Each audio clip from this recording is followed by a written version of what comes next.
Emotional discipline. Train your mind not to react. Consider what the most consequential moments of your life have in common. Not the moments of formal achievement, the degree, the promotion, the milestone that had a clear beginning and a structured path. The genuinely consequential moments, the conversation that ended a relationship, the exchange that damaged a professional reputation, the decision that foreclosed a path you did not realize you were closing, the reaction that told someone something about you that could not be untold. These moments are not random. They are almost never the result of careful deliberation.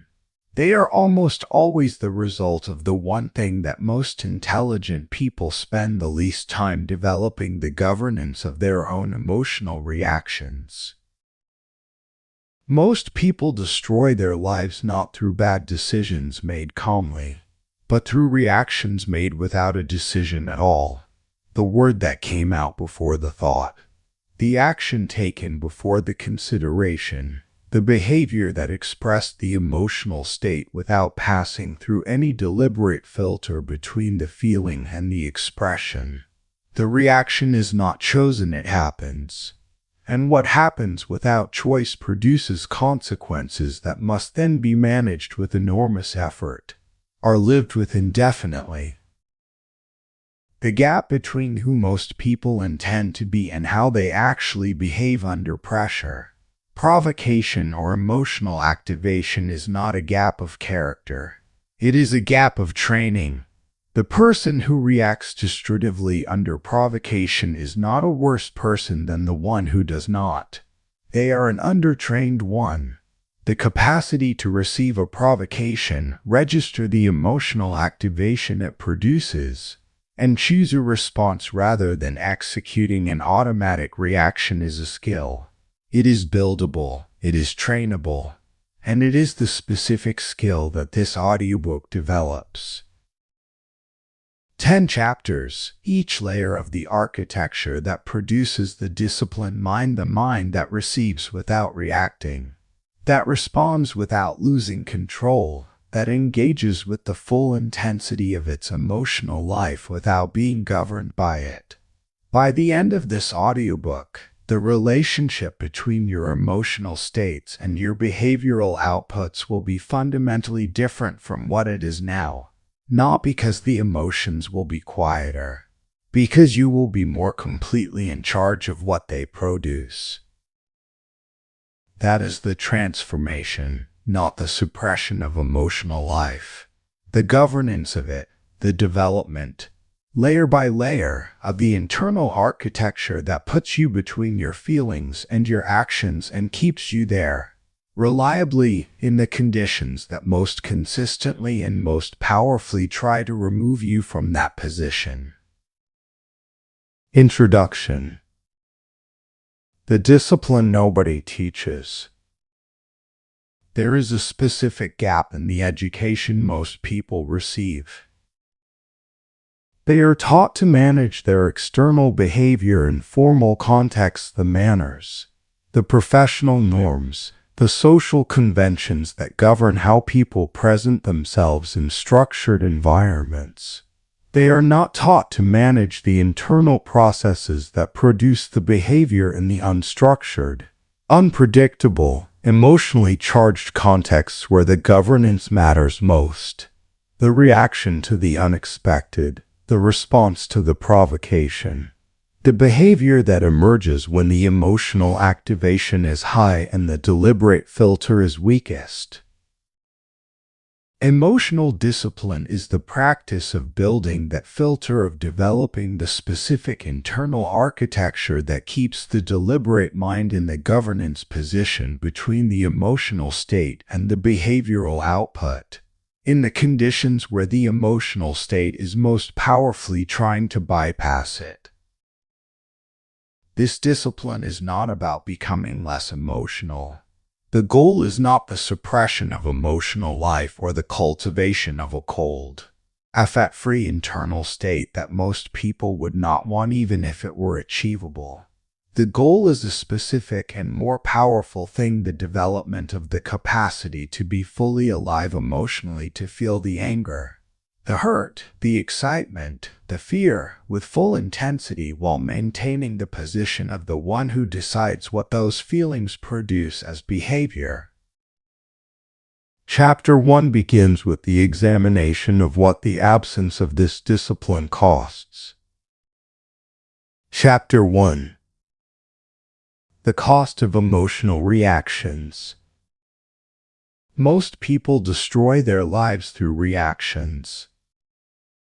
The destruction is rarely dramatic. That is the specific quality that makes it so difficult to see and so difficult to interrupt. It accumulates gradually in the texture of daily life through the many small and medium-scale reactions that erode the quality of the relationships, the reputation, and the opportunities that a person's life is built from. The sharp reply in the meeting that communicated to the people in the room something specific and unflattering about how you function under challenge. The dismissive tone in the conversation with the person who needed your engaged presence. The withdrawal from the relationship at precisely the moment when your continued engagement would have produced something irreplaceable. The covert commitment made in a moment of excitement that you will spend the next 6 months managing. These are not catastrophes. They are the ordinary costs of the unexamined reactive life, costs that are individually small and cumulatively enormous.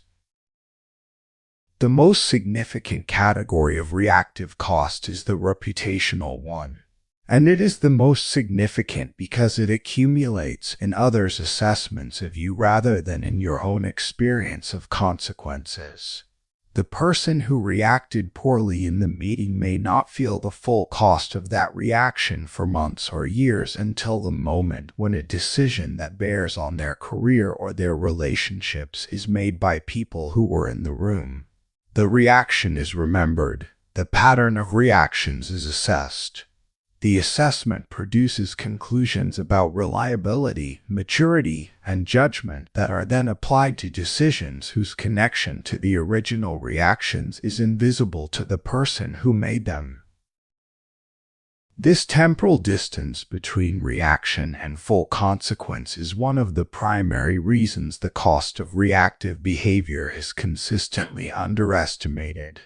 The immediate consequence of a reaction is often small, a slightly uncomfortable moment, a minor friction in the interaction. The full consequence, the accumulated effect of the pattern of reactions on how the person is assessed by the people whose assessments matter most to their life, is far larger, and it accumulates silently, invisibly, in the changed behavior of others toward you over time.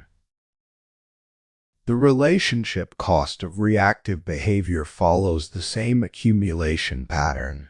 Relationships are not destroyed by single reactions. In most cases, they are eroded by the pattern of reactions across many interactions over time.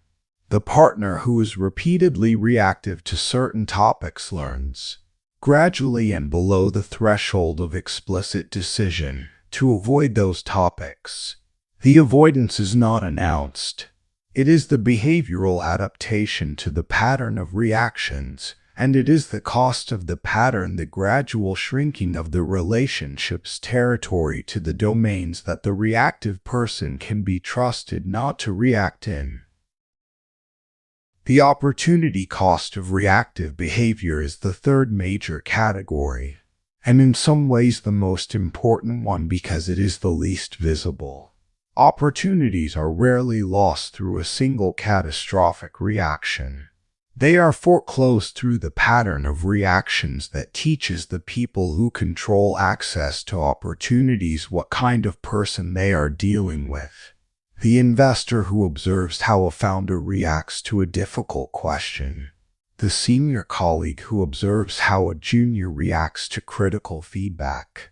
The potential partner who observes how a person reacts when a plan does not go as expected. These observations inform assessments that inform decisions that determine whether the opportunity is offered. The reactions are not understood as opportunity foreclosing events.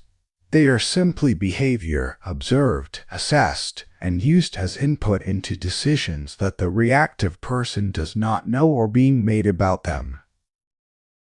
Understanding the full cost of emotional reactions, the reputational, the relational, the opportunity cost, all accumulating silently and gradually in the texture of ordinary daily life, is the motivational foundation of the emotional discipline this audiobook builds.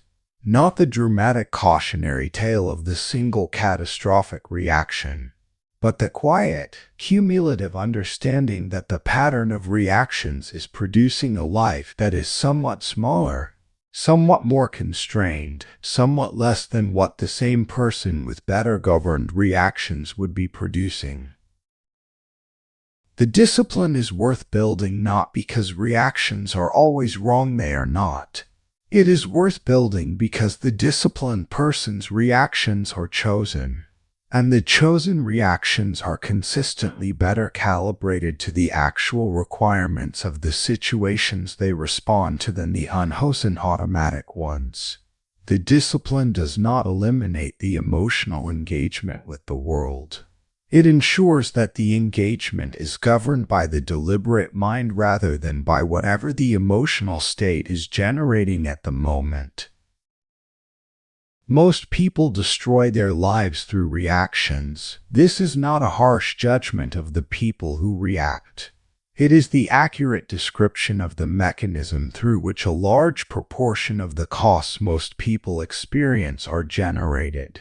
The reactions happen, the costs accumulate, the life is smaller than it would otherwise be, and none of this was necessary.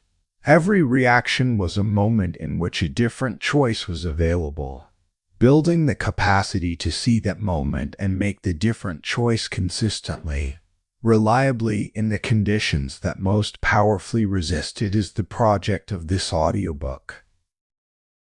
Chapter 2: Why People Lose Emotional Control. Your emotions are fast. Your wisdom is slow. The speed asymmetry in the hook is the most important single fact about the relationship between emotional experience and behavioral output. The emotional response to an incoming stimulus arrives in milliseconds. The threat detection, the status evaluation, the relational significance assessment are all completed before the deliberate mind has had the opportunity to engage with the situation. By the time the wisdom, the complex, context-aware, consequence-sensitive assessment that the deliberate mind produces is available, the emotional state is already present and already pressing toward the behavioral output that it is calibrated to generate. This is not a design flaw. It is the precise architecture of a system shaped for environments in which the fast assessment and the fast response were survival requirements. The threat that was responded to after deliberation was the threat that killed. The speed of the emotional response system was not a problem in the environments that shaped it. It is a specific challenge in the modern environments where the fast response is frequently the wrong one and the delayed, deliberate response is consistently better. The specific neurological mechanism of emotional control loss is the amygdala hijack, the process through which the emotional evaluation system, responding to a perceived threat or significant stimulus, suppresses the prefrontal cortex regulatory function and produces behavioral output directly from the threat response rather than through the deliberate evaluation that the prefrontal cortex would provide. The hijack is not the failure of willpower. It is the correct functioning of a system that was designed to bypass the deliberate process in exactly the conditions of high threat and high urgency where the bypass is most likely to be triggered. The hijack threshold, the activation level at which the amygdala's suppression of the prefrontal cortex produces control loss, varies between individuals and is influenced by several factors that are worth understanding because they are the factors most susceptible to deliberate management.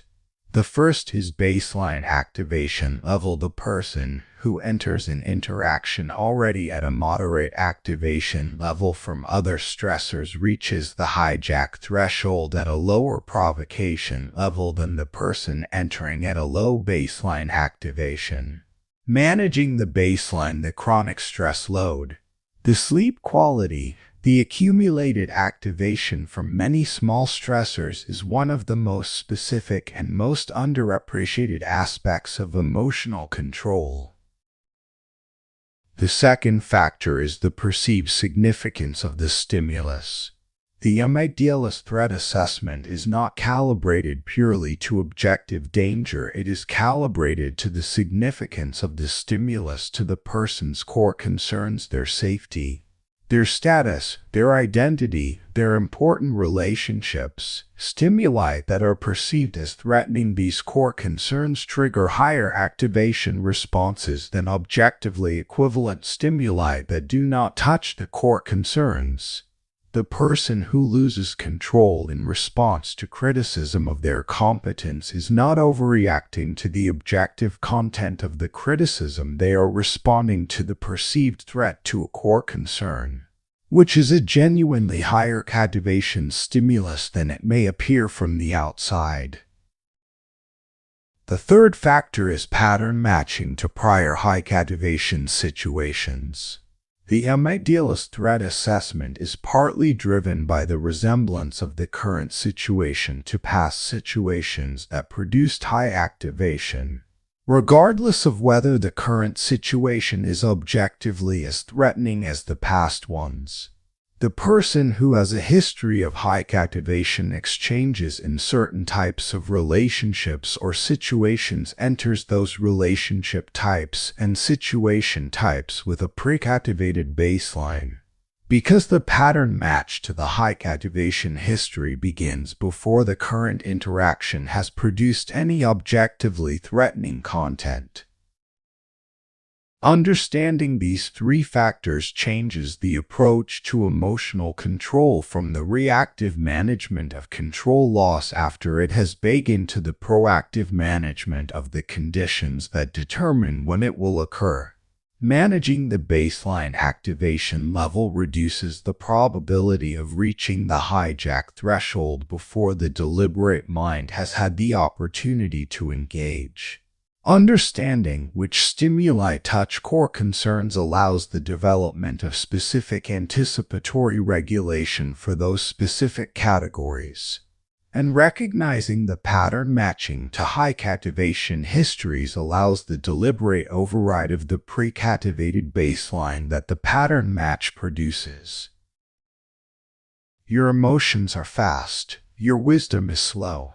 This is the structural reality that emotional discipline is built around, not the pretense that the speed asymmetry can be eliminated, but the specific practices that widen the gap between the fast emotional response and the behavioral output in ways that allow the slower wisdom to arrive before the output has been generated.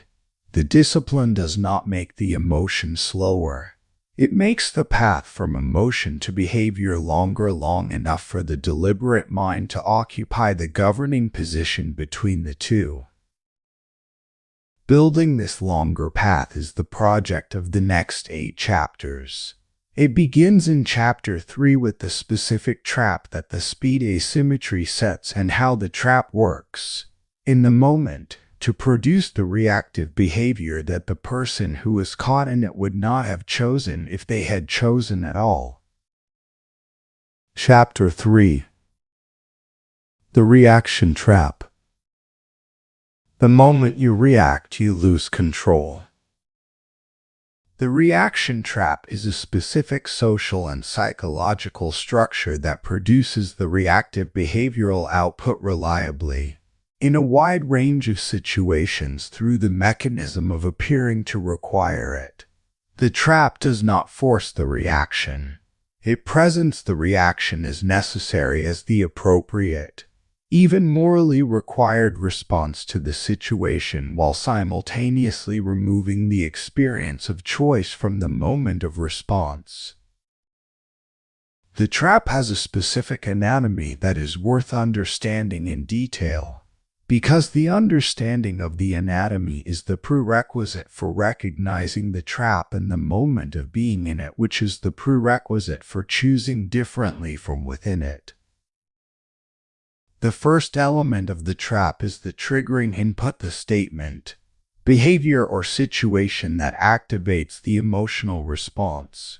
The triggering input is effective as a trap mechanism because it is calibrated consciously or unconsciously by the person delivering it, automatically by the situation to the specific emotional sensitivities of the person receiving it. The criticism that lands in the specific place where the person is most sensitive. The dismissal that activates the specific status concern that the person is most invested in. The implication that touches the specific self-inept element that the person is most defensive about. The trigger is precise because the emotional system is precise. It responds most strongly to the inputs most calibrated to its specific sensitivities. The second element of the trap is the felt compulsion to respond. Once the triggering input has activated the emotional response, the activated state generates the specific experience of compulsion, the feeling that the situation requires a response. That silence or non-engagement would be a concession, that the emotional activation is itself the evidence that the response is warranted. This felt compulsion is the mechanism through which the trap removes the experience of choice. The person who is caught in the trap does not experience the reaction as a choice, they experience it as the appropriate response to what has happened, chosen by the situation rather than by them. The third element of the trap is the reactive output itself, the behavior produced by the activated state under the felt compulsion to respond. This output is calibrated to the emotional state, not to the actual requirements of the situation. It serves the emotional activation's demand for expression, for defense, for the discharge of the urgency that the activation has generated. It does not serve the person's actual long-term interests in the situation. Because the emotional state is not evaluating long-term interests, it is executing the rapid response that the threat assessment has determined is required. The moment you react, you lose control. This statement is precise. The loss of control is not the emotional activation. The activation can occur without the control being lost. The loss of control is the execution of the reactive output without the deliberate mind's governance, the moment when the emotional state has bypassed the deliberate filter, and the output is produced by the activation rather than by the person who is experiencing it. The mechanism by which the trap works is the collapse of the interval between the triggering input and the reactive output. In the ungoverned reactive default, this interval is close to zero. The triggering input arrives. The emotional response activates. The behavioral output is generated almost simultaneously. There is no moment in this sequence where choice is available, because the sequence runs too fast for the deliberate mind to occupy the space between the stimulus and the response. The discipline of emotional regulation, in its most fundamental expression, is the deliberate expansion of this interval, the creation of the space between the triggering input and the behavioral output, where the deliberate mind can occupy the governing position before the output is generated. This expansion is the subject of Chapter 4, which develops the specific cognitive architecture of the gap. What this chapter establishes is the nature of what is being expanded. The trap works by collapsing the interval, and the discipline works by opening it. Recognizing the trap in the moment of being in it requires the development of a specific early warning awareness, the recognition that the current moment is the moment of the trap, that the triggering input has arrived, that the activation has begun, and that the window for expanding the interval rather than allowing it to collapse to zero is open right now. This recognition is the most critical cognitive act in the entire sequence, because without it the sequence proceeds automatically and the trap has worked. Building this recognition requires the deliberate attention to the early physiological and cognitive signals of the activation, the specific feeling of the emotional state beginning to engage, the specific quality of urgency that precedes the reactive output, the specific sense of compulsion that the trap generates. These signals are present before the reactive output. They are the interval itself, felt from the inside. Learning to recognize them as the interval, rather than as the evidence that the reaction is required, is the first specific skill of emotional discipline. The moment you react, you lose control. The corollary is equally precise. The moment you recognize the trap before reacting, you have the opportunity to keep it, not the guarantee. The activation is real and the compulsion is strong. The opportunity, and the opportunity is everything, because opportunity is where choice lives. Chapter 4. The gap between stimulus and response. Freedom lies in the pause between what happens to you and what you do about it. There is a gap. That gap is where you live or fail to live. It is the space where the human capacity for deliberate self-governance either operates or is bypassed. The quality of your life, measured in the choices you have actually made rather than the choices the situation made for you, is a direct function of the size and the reliability of that gap. The gap is not a natural feature of the stimulus-response sequence. The default is no gap. The sequence runs automatically. The stimulus produces the response through the direct channel of the emotional system, and what might have been a choice is instead a reflex. The gap is built. It is created deliberately, maintained through practice, and is available for use in precisely the conditions where the default is most strongly trying to collapse it. Understanding the gap requires the understanding of what specifically happens in it when it is open and occupied. The physiological level first, the gap is the interval in which the parasympathetic regulation can counteract the sympathetic activation that the triggering stimulus produced. The slow breath that reduces the heart rate, the deliberate physical slowing that changes the body's signals to the brain from urgency to regulation. These physiological changes are real and measurable, and they produce real changes in the neurological state, specifically the partial restoration of prefrontal access that the amygdala activation was suppressing.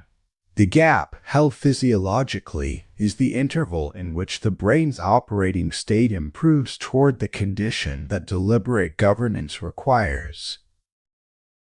The cognitive level in the gap is where the deliberate assessment occurs. The brief, accurate redescription of what has actually happened, not the emotionally amplified, catastrophized, or morally inflated version that the activation state produces, but the factual description: what was said, what was done, what are the observable features of this situation that any neutral observer would agree on. This redescription is a decamplification act. It strips the emotional amplification from the stimulus and leaves the actual features, which are frequently less threatening, less significant, and less urgency requiring than the emotional system's version presented them as.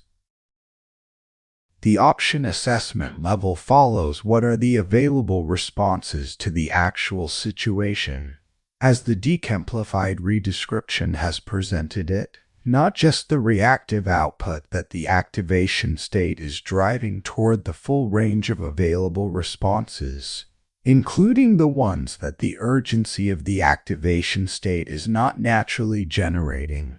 Non-response, delayed response, response with different content and different tone.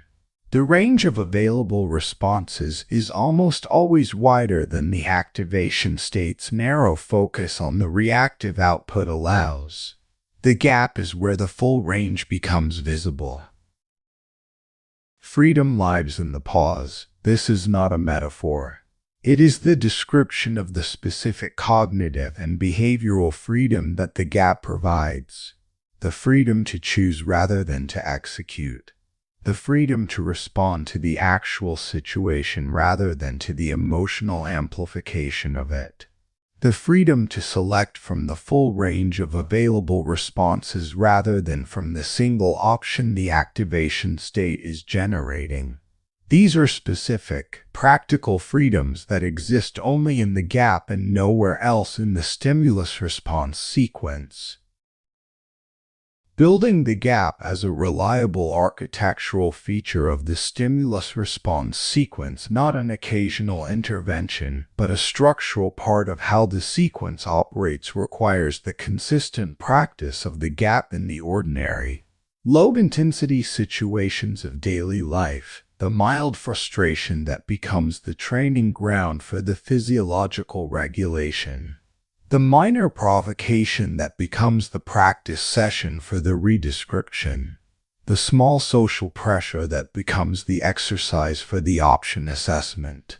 These ordinary situations are not interruptions of the gap-building practice. They are the practice. The person who practices the gap consistently in the ordinary situations is building the neural infrastructure that makes the gap available automatically, not as an effortful intervention, but as the natural operation of a system that has been trained to produce the gap as its default. Each practice session is a small increment of this infrastructure. The infrastructure, accumulated across many practice sessions, is what makes the gap reliable in the high-intensity situations where the collapse pressure is strongest and the freedom the gap provides is most valuable. The size of the gap matters. A 1-second pause is better than no pause. A 10-second pause is better than a 1-second pause. The goal is not the maximum possible pause, it is the pause that is long enough for the physiological regulation, the cognitive redescription, and the option assessment to occur before the response is chosen. In the practiced person, this process runs quickly. A few seconds of genuine pause produces all three levels of the gap's work. In the developing person, it may take longer. The duration is less important than the consistency. The gap that is always present, even briefly, is more valuable than the gap that is occasionally long. Freedom lies in the pause. The pause is where you are. The reaction is where the situation is. The discipline of emotional regulation is the discipline of staying in the pause, of refusing the collapse, of holding the gap, of choosing from the fuller picture that the gap provides rather than from the compressed urgency that the activation state is generating. Every time the pause is held, the freedom is exercised.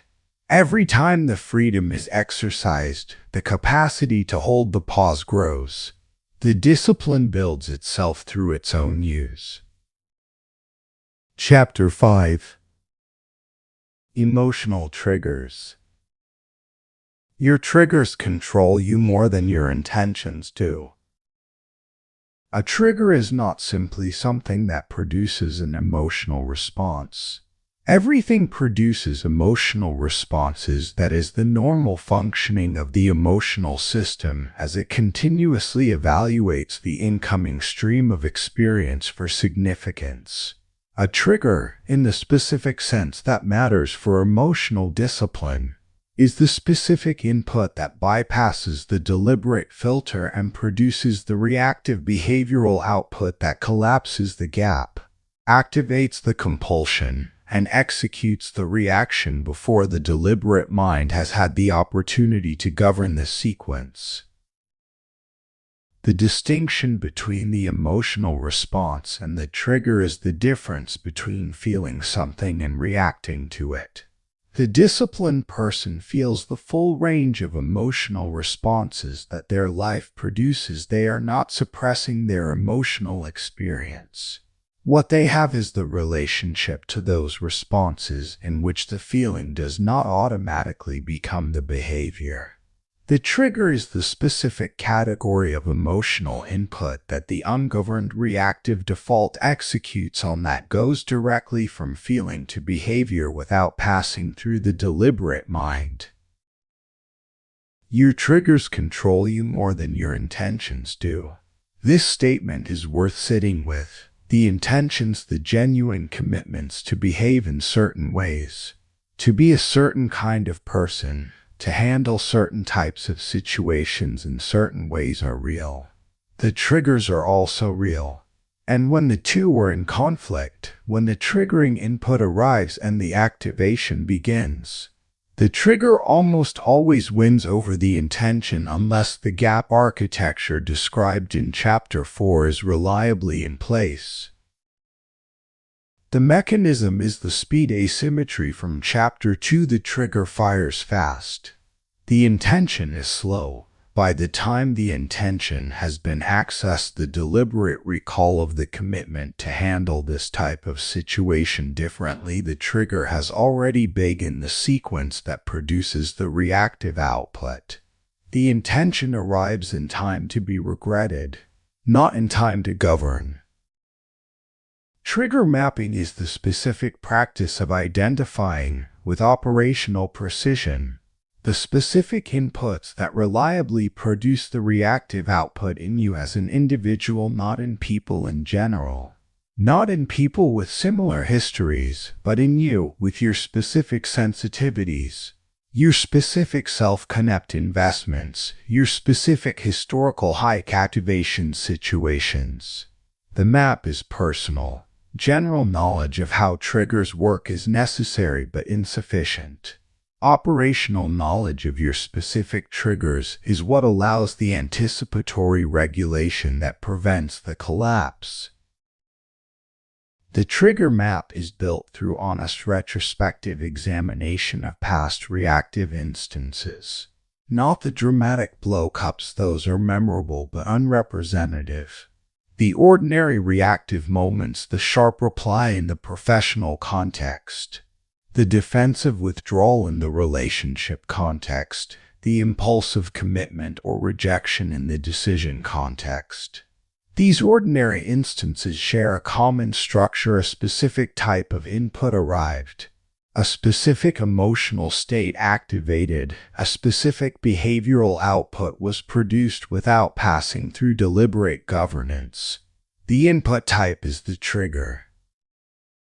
The examination asks what was the specific feature of the input that activated the high emotion response. Was it the implied incompetence, the criticism that carried the implication that you were not capable? Was it the implied disrespect, the behavior that communicated that your presence, your time, or your investment was not valued? Was it the implied exclusion, the signal that you were not part of the group, the conversation, the consideration? Was it the implied loss of control, the situation that removed your ability to determine what happened? These specific categories correspond to specific core concerns that the amygdala is calibrated to protect. And identifying which category your specific triggers belong to is the first step toward the anticipatory regulation that can govern them. Once the trigger map has been developed, once the specific inputs, their activation categories, and their characteristic reactive outputs have been identified, the anticipatory regulation becomes possible.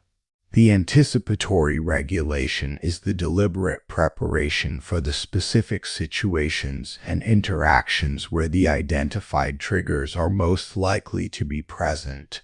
Not the anxious preoccupation with potential triggers, but the calm, factual preparation. This type of interaction typically produces this trigger for me. And when the trigger fires, this is the specific practice I apply. The preparation shifts the moment of the trigger from a surprise, which collapses the gap, to a recognized event which can activate the gap.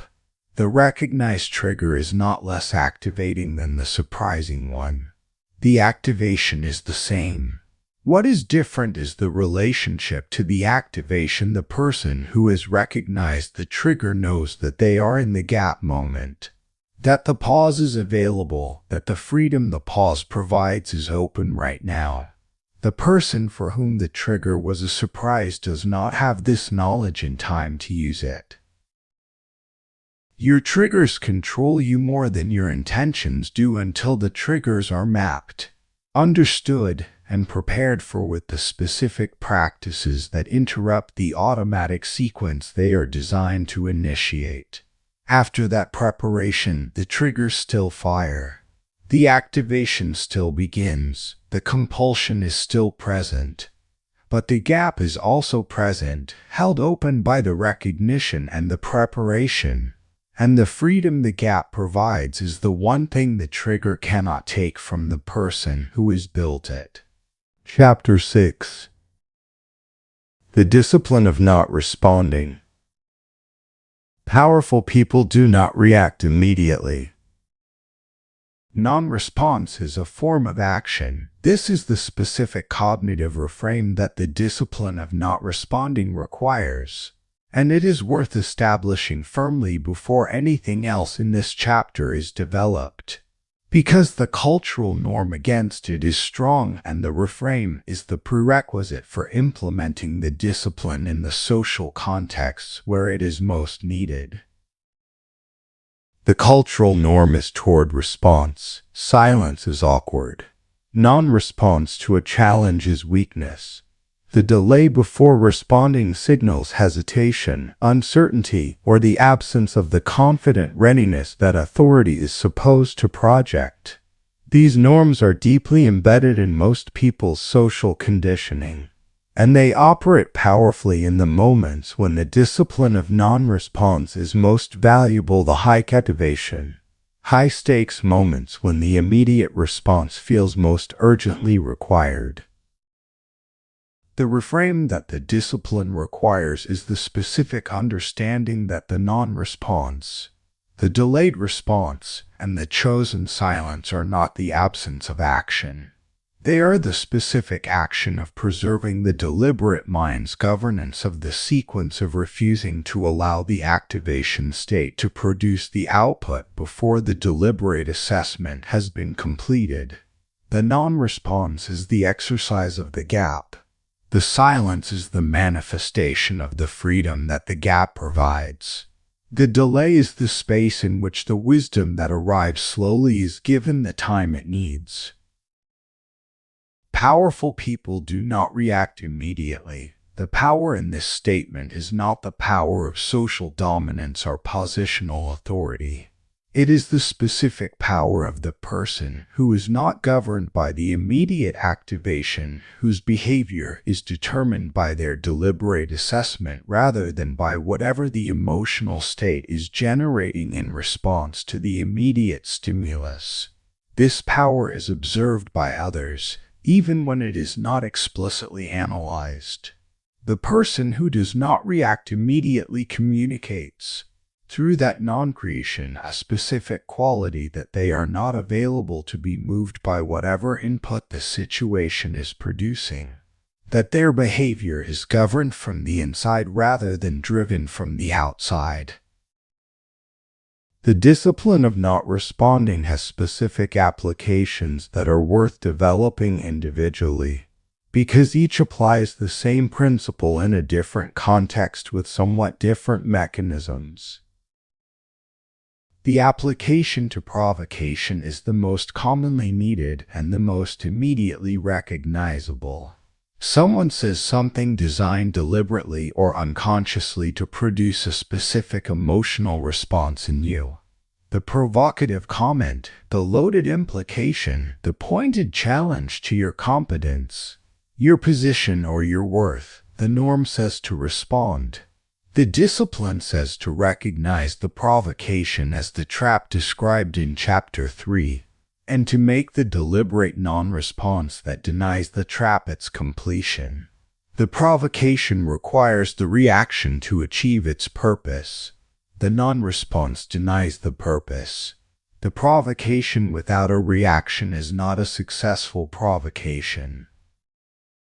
The application to conflict is somewhat different. In conflict, the non-response is not permanent. Conflict typically requires engagement, and the permanent non-response is avoidance rather than discipline. The non-response in conflict is the strategic delay of the engagement until the activation level on both sides has reduced to the point where the deliberate minds of both parties can be present in the exchange. The immediate engagement with a person who is at a high activation level, from your own high activation level, produces the escalation sequence described in Chapter 8. The discipline delay the specific, deliberate non-engagement with the conflict in the moment of maximum activation creates the conditions for the genuine engagement that can actually produce resolution. The application to criticism is the most developmentally important for long-term improvement. Criticism is the input that most consistently triggers the defensive reaction. And the defensive reaction is the one that most consistently prevents the useful content of the criticism from being received. The discipline of not responding immediately to criticism, of holding the gap, acknowledging the criticism without immediately engaging with its accuracy or its fairness, and returning to engage with it after the defensive activation has reduced is the specific practice that makes criticism receivable. And criticism that is genuinely received is the most efficient source of the specific information needed for genuine improvement. Building the discipline of not responding is largely the same project as building the gap architecture of Chapter 4. With the specific additional element of the social norm resistance. The gap must be held not only against the internal pressure of the activation state, but against the external pressure of the social expectation of immediate response. This external pressure is real and should not be minimized. It is a genuine additional demand on the regulatory resources that the discipline requires. Acknowledging the external pressure as a feature of the practice rather than a reason to abandon it is part of the development. The discipline is precisely the capacity to hold the gap under the combined pressure of the internal activation and the external norm. Powerful people do not react immediately. They respond deliberately after the gap has been held. The activation has been regulated, the situation has been redescribed accurately, and the response has been chosen rather than executed. The deliberate response may look similar to the immediate reaction in its surface content. What is different is the process that produced it, and the process is what determines the consistency, the calibration, and the long-term consequences of the behavior. Chapter 7. Mastering Internal Dialogue. The battle is not outside, it is in your mind. The behavioral reaction begins before the behavior. It begins in the internal dialogue, the stream of interpretation, attribution, and narrative that the mind generates in response to the incoming stimulus. And that is the actual immediate experience of the triggering event before the behavioral output has been produced. The internal dialogue is the layer between the raw event and the emotional response to it. Two people receive the same critical feedback. One produces the internal narrative, "They are right. There is a genuine gap in my performance. This is useful information." The other produces the internal narrative, "They are wrong. This is an attack on my competence. They have misunderstood the situation." The external event is identical. The internal dialogues are different. The emotional responses and therefore the behavioral outputs are radically different. The internal dialogue is not the reaction to the event. It is the creator of the experience of the event. The battle is not outside, it is in your mind. The battle is the narrative. The narrative is the interpreter of the event, and the interpreter determines the emotional response, and the emotional response drives the behavioral output. Governing the behavioral output without governing the narrative is attempting to control the river by managing the water at the mouth while ignoring the source. The source is the narrative. The governance of the behavioral output begins there. The specific ways that ungoverned internal dialogue produces reactive behavior or recognizable patterns that most people have experienced from the inside without identifying as the mechanism they are. The most common pattern is catastrophization, the narrative that takes the immediate event and generates the worst-case interpretation of its meaning and implications. The critical feedback becomes the evidence of fundamental inadequacy. The social exclusion becomes the evidence of being permanently unwanted. The professional setback becomes the evidence of the inability to achieve what matters. Each of these narrative moves amplifies the emotional response of the immediate event by connecting it to a much larger, much more threatening story about the self and the future. A second pattern is mind reading, the narrative that attributes specific intentions and motivations to others based on minimal evidence, typically in the direction that confirms the most threatening interpretation. The colleague who did not respond to the message was dismissing your contribution. The partner who was quiet at dinner was angry with you. The manager who gave critical feedback was trying to undermine your position. These attributions generate emotional responses to events that may not have occurred to the intentions and motivations that the narrative attributed rather than to the actual observable behavior. The third pattern is universalization, the narrative that takes a specific, bounded event and converts it into a general truth about how things always are. This always happens. Nobody ever respects my contributions. This is what my relationships always do. These universal statements generate the emotional response appropriate to a permanent, pervasive condition rather than to the specific, bounded event that actually occurred. They are categorically inaccurate. Specific events are not general truths, and they produce emotional responses that are categorically disproportionate to the actual events.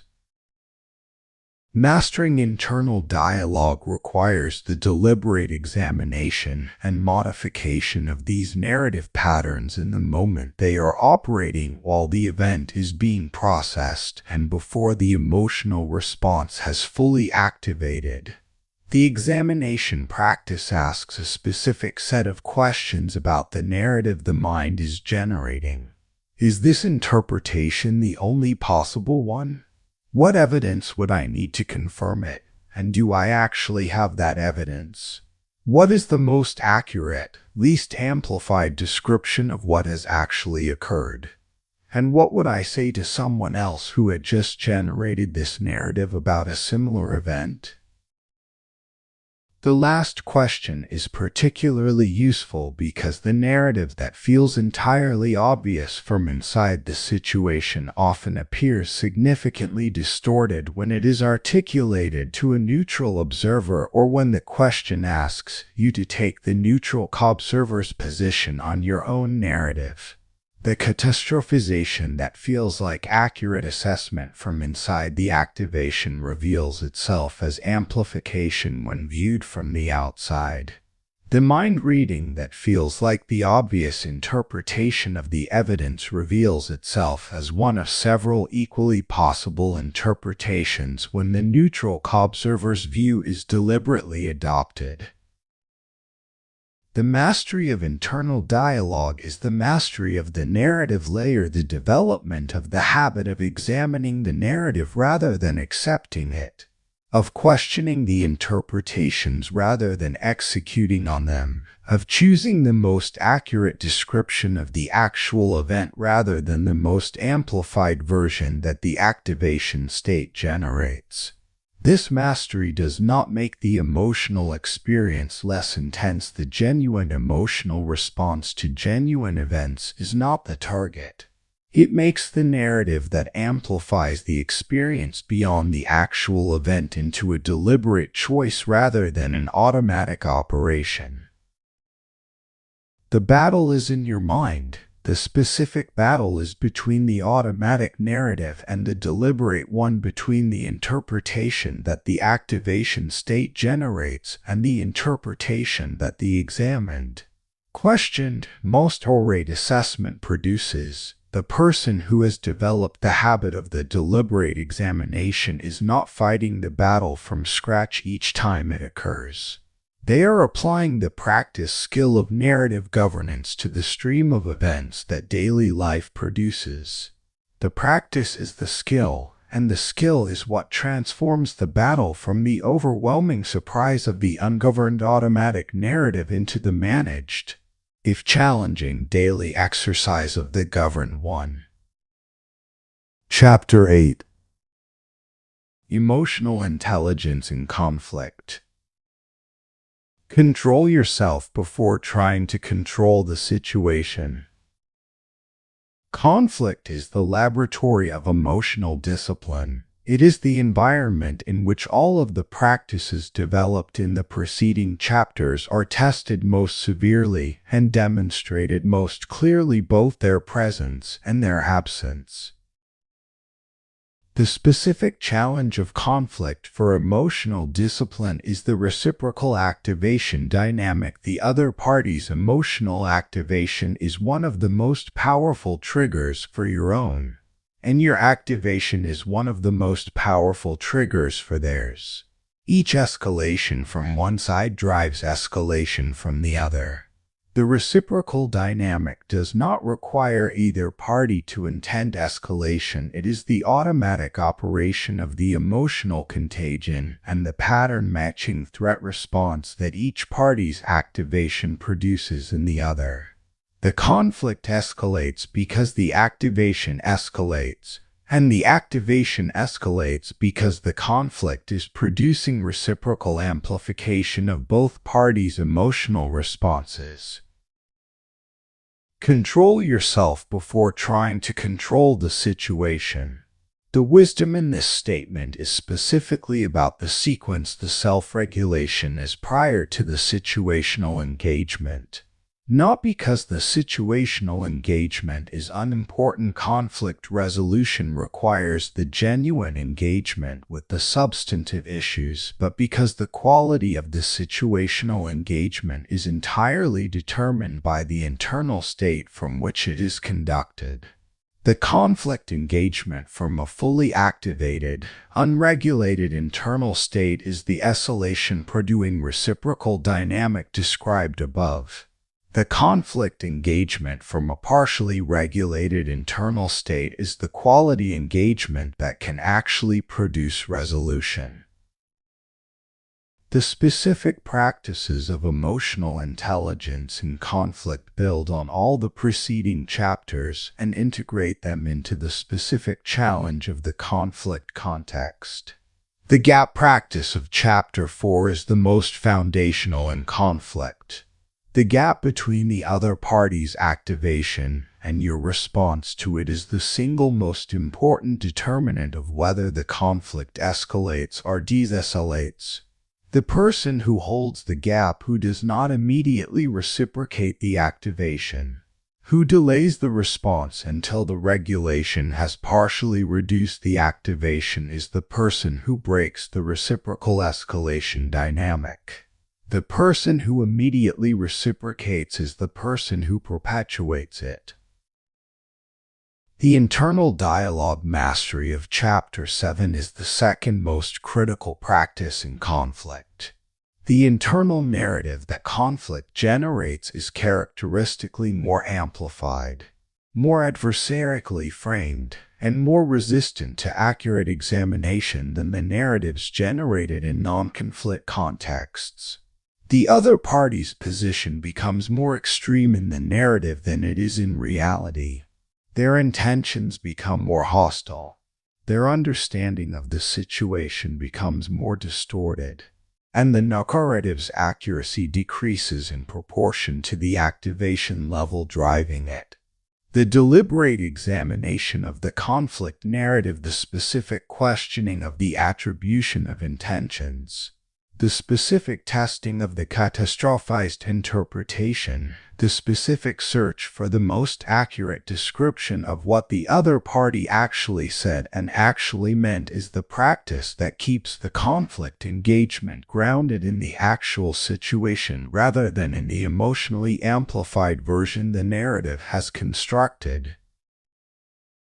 The adversarial empathy practice, the deliberate, genuine attempt to accurately model the other party's position and experience of the conflict, is a specific application of the internal dialogue mastery to the conflict context. Not sympathy, not agreement, not the concession that the other party is right.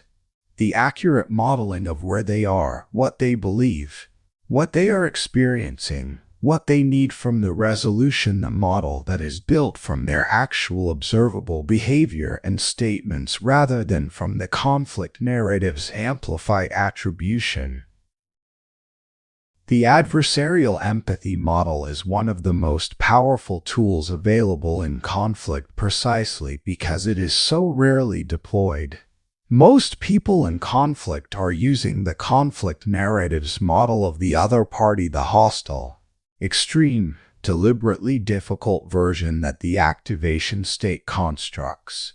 The person who has built the accurate model is engaging with the actual person rather than with the narrative's construction, which makes every element of the conflict engagement more accurate, more productive, and more likely to produce the resolution that genuine engagement can achieve. The substantive discipline in conflict is the maintenance of the engagement on the specific, resolvable elements of the disagreement rather than on the relational, escalation-producing elements that the reciprocal activation dynamic generates. The specific substantive issue is almost always smaller and more resolvable than the activated conflict makes it appear. The relational grievances that conflict activates the accumulated history of previous conflicts. The general characterization of the other party that the current conflict is confirming are the elements that make the conflict feel enormous and intractable. Maintaining the engagement on the specific, bounded, resolvable issue, while consciously setting aside the relational amplification, is the specific discipline that keeps conflict productive. Control yourself before trying to control the situation. The sequence is exact: the self-regulation, the gap, the physiological regulation, the narrative examination. The adversarial empathy model is the prerequisite for the situational engagement.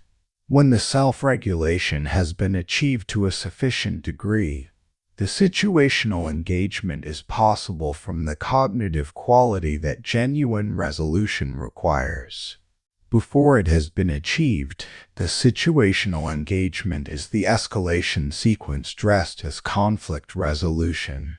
The discipline is the sequence. The sequence produces the outcome. Chapter 9. Turning emotion into power. Emotion can be fuel or fire. The preceding 8 chapters have been concerned primarily with the governance of emotional reactions, the interruption of the automatic sequence, the building of the gap, the regulation of the activation, the mastery of the internal narrative, the development of the discipline of non-response. This chapter addresses a different and equally important dimension of the relationship between emotion and behavior, the deliberate use of emotional energy as the motivational fuel for chosen, deliberate action. The distinction between fuel and fire is the distinction between the emotion that is channeled and the emotion that is released. The released emotion is the fire, the uncontrolled expression that consumes what it touches, produces damage that cannot be undone, and leaves nothing useful in its wake. The channeled emotion is the fuel, the directed energy that powers the action that the deliberate mind has chosen, producing the result that the person actually wanted rather than the damage that the released emotion produces. This channeling is not the suppression of the emotion. The emotion is fully felt, the energy is present. The intensity is real. What changes is the direction. Instead of being discharged through the reactive behavioral output that the activation state is driving, the emotional energy is redirected through the deliberate governance of the gap into the action that the deliberate mind has selected. The action carries the energy of the emotion. The energy is what makes the action effective. The deliberate mind is what makes the action useful. The emotions most amenable to the fuel conversion are the high-energy ones, the ones that generate the most activation and therefore the most potential energy for channeling. Anger is the most commonly discussed because it is the most commonly reactive.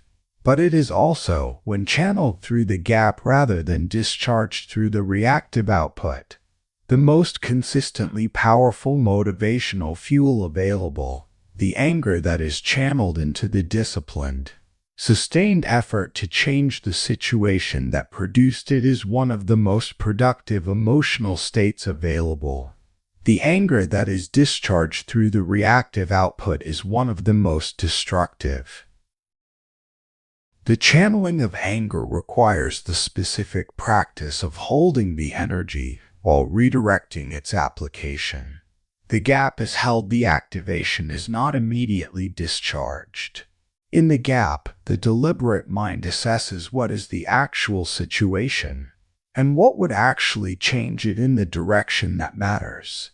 The action that the deliberate assessment generates is then powered by the channeled anger rather than by the routine motivation that the same action would carry without it. The result is the disciplined, energized execution of the deliberate action, the fuel use of the anger rather than the fire use. Fear, another high-energy emotional state, provides a different and equally valuable form of fuel when channeled through the gap. The undirected fear is the fire, the reactive avoidance, the paralysis, the catastrophized anticipation that prevents engagement with the feared situation. The channeled fear is the fuel, the specific alertness and attentiveness that the fear activates, directed through the deliberate mind into the preparation and the engagement that the feared situation actually requires. The fear as fuel produces the heightened performance of the prepared, attentive engagement. The fear as fire produces the degraded performance of the panicked or avoidance-driven reaction. Excitement and enthusiasm are the emotional states most commonly lost through the discharge rather than the channeled application, and their loss is less obviously destructive but equally costly. The excitement that is discharged through the impulsive commitment, the enthusiastic yes that is executed before the deliberate assessment has been completed, produces the overcommitment costs described in Chapter 1. The excitement that is channeled through the gap held, assessed, and then applied to the specific actions that the deliberate evaluation has identified as genuinely worth the enthusiasm produces the motivated, focused execution that genuine enthusiasm makes possible without the overcommitment costs. The specific practice of emotion as fuel requires the development of the specific awareness of the energy dimension of emotional states, the recognition, in the moment of emotional activation, of the energy that is present and available for direction. This awareness is a form of the early warning recognition developed in Chapter 3. The same physiological and cognitive signals that identify the reaction trap are also the signals that identify the available energy. The reframe is the difference. Instead of recognizing the activation as the beginning of the reactive sequence to be interrupted, recognizing it also as the energy available for deliberate direction. Both recognitions are useful and neither is wrong. The interruption of the reactive sequence is still necessary. What changes with the fuel reframe is the second question that follows the interruption: not only what do I not do, but what do I do with this energy that serves my actual purposes? The answer to the second question is the fuel.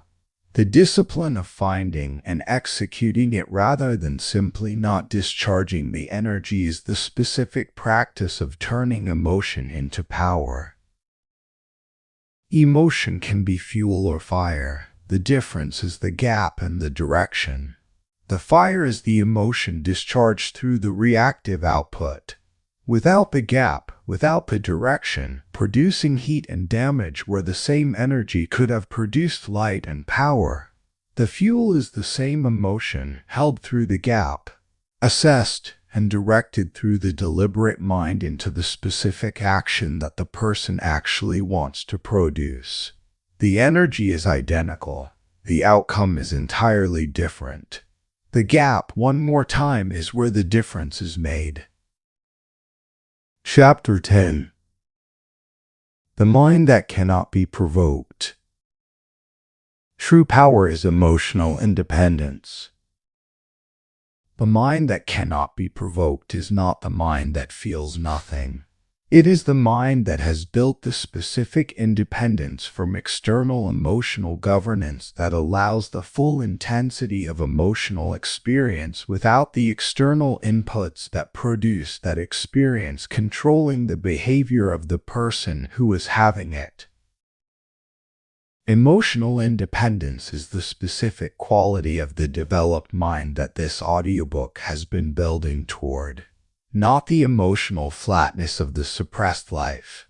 Not the performance of imperviousness. Not the cold effort-free engagement with the world that most people would not want even if it were achievable. The specific, hard-won capacity to receive whatever the external environment produces, the provocations, the challenges, the emotional manipulations, the social pressures, with the full internal registration of the experience, without the external source of the experience becoming the governor of the behavioral response.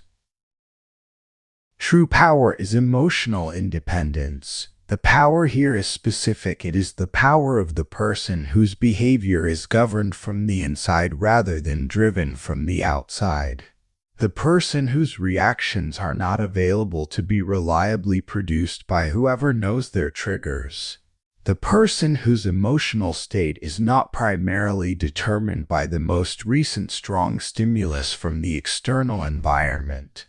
The person who cannot be destabilized by disapproval, cannot be reliably provoked by challenge, cannot be moved from their fundamental behavioral standards by the social pressure that moves most people. This independence is not indifference. The emotionally independent person is not indifferent to the environment, to the people in it, to the outcomes of the situations they navigate. They care deeply and engage fully. What is different is the governance. Their internal state is primarily determined by their own values, assessments, and deliberate choices rather than by the feedback loop with the external environment that makes most people's internal states primarily determined by whatever the environment is currently producing. The development of emotional independence is the cumulative product of all 9 preceding chapters, expressed as an identity rather than as a set of practices. The person who has built the gap as a structural feature of their stimulus-response sequence, who has mapped and prepared for their specific triggers, who has mastered the internal narrative, who has developed the discipline of non-response and the fuel use of emotional energy. This person is not applying these practices effortfully to an unchanged underlying system. They are expressing the changed underlying system that the consistent practice of these disciplines has built. The identity of emotional independence is expressed in specific behavioral signatures that are recognizable to others even when they are not explicitly analyzed. The person who does not react to the provocation with the expected reaction. The person whose internal state does not visibly track the social temperature of the environment they are in. The person who can receive criticism, challenge, or disapproval without the defensive escalation that these inputs reliably produce in most people. The person who can engage with the full intensity of a high-stakes situation without the behavioral changes, the urgency, the compression, the reactive outputs that the activation produces in others. These behavioral signatures communicate something specific and consistently recognize that this person is governed from the inside, that their behavior is the expression of a deliberate self that is not primarily available to external manipulation, that the levers, the provocations, the social pressures, the emotional triggers that reliably move other people do not reliably move this person. This recognition produces the specific social assessment of reliability, maturity, and strength that the discipline of this audiobook builds over time. The mind that cannot be provoked is not the unreachable mind. It is the reached mind that responds to what it finds rather than reacting to what arrives. The distinction is everything. The reached mind is engaged genuinely, fully with all the emotional richness that genuine engagement produces. What is absent is the automatic translation of incoming emotional stimuli into behavioral outputs that were not chosen. What is present, instead, is the deliberate translation, the passage through the gap, the governance of the narrative, the selection of the response that makes the behavior the expression of the person rather than the expression of whatever the environment happened to produce in the moment. True power is emotional independence. The power is not over others, it is over yourself. And the power over yourself is the foundation of every other form of genuine power. Because a person who is not governing themselves is being governed by whatever the environment produces, which means their behavior is ultimately a function of the environment rather than of their own deliberate choices. The person who governs themselves is the person whose choices are genuinely theirs. That is the transformation this audiobook builds. That is the identity this discipline develops. That is what the mind that cannot be provoked actually is. The training does not end here. The practices described in this audiobook are the beginning of a development that has no ceiling, a discipline that deepens with each practiced instance. becomes more natural with each integrated session, and expresses itself more fully with each situation in which the deliberate mind maintains its governance rather than yielding it to the reactive default. The discipline builds through its use. The identity deepens through its expression. A mind that cannot be provoked is not arrived at. It is continuously becoming. Closing. The Disciplined Mind. 10 chapters. 1. Develop capacity. The capacity to be fully alive emotionally, to feel the anger, the hurt, the excitement, the fear, with full intensity while remaining in the position of the one who decides what those feelings produce as behavior, not the suppression of emotional experience.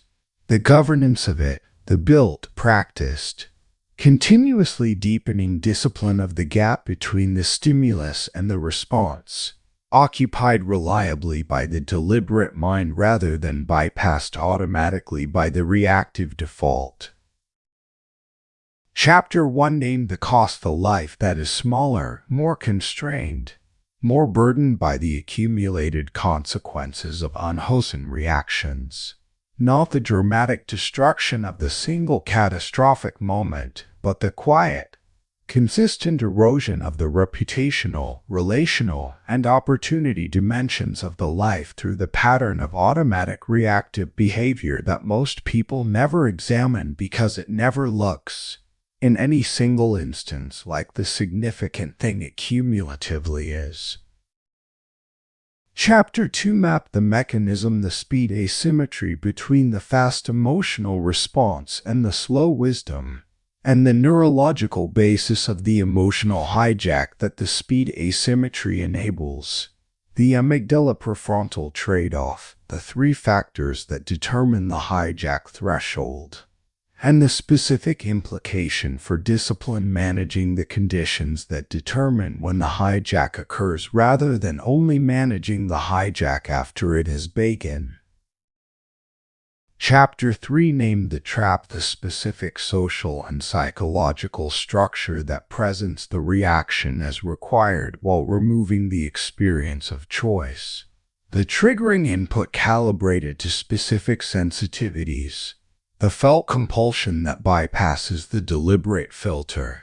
The reactive output that serves the activation state rather than the person's actual interests. And the most important recognition: the trap works by collapsing the interval, and recognizing the trap in the moment of being in it is the specific skill that allows the interval to be expanded instead.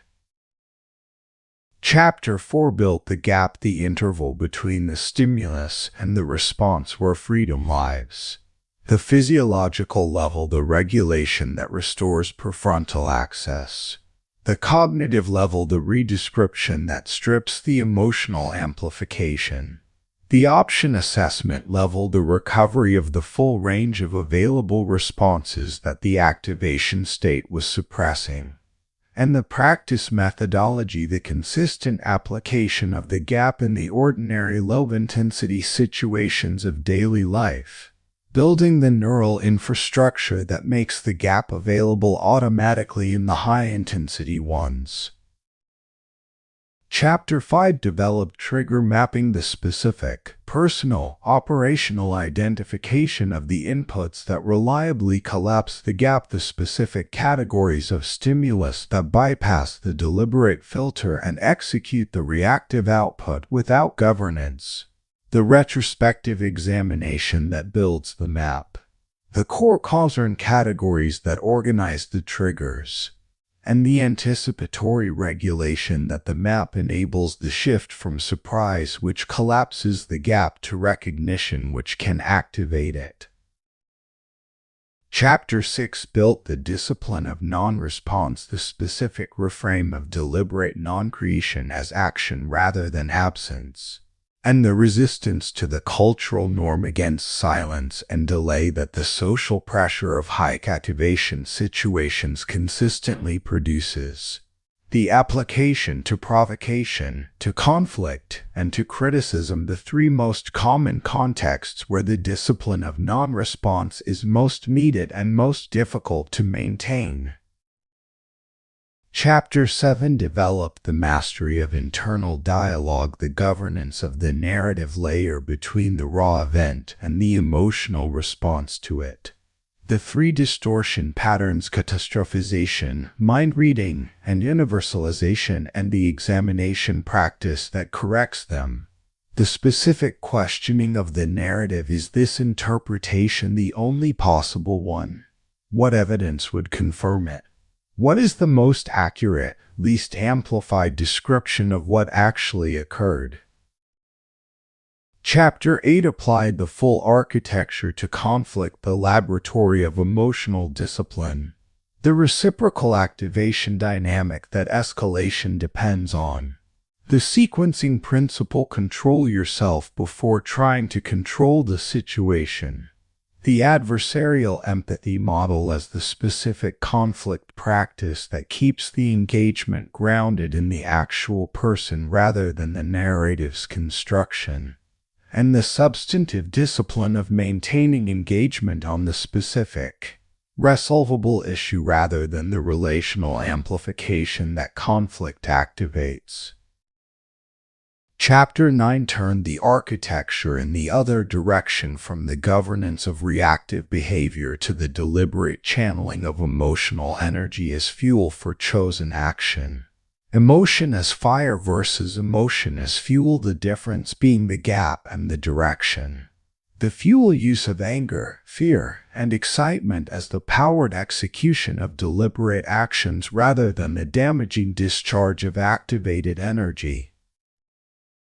And Chapter 10. Name the destination, the mind that cannot be provoked, not the mind that feels nothing, but the mind with genuine emotional independence. The person whose behavior is governed from the inside rather than driven from the outside, whose reactions are not available to be reliably produced by whoever knows their triggers, whose internal state is primarily determined by their own values and deliberate choices rather than by the feedback loop with whatever the external environment is currently producing.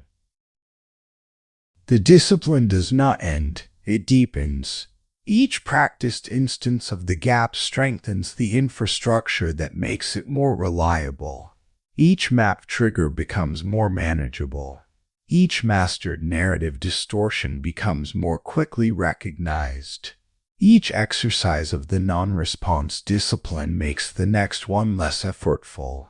Each channeled emotional energy becomes more practiced fuel rather than less controlled fire.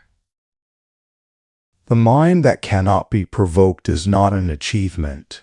It is a direction, and you are moving in it. The stimulus arrives. You feel it. You hold the gap. You govern the narrative. You choose the response. Not reacting. Responding. Deliberately. Every time.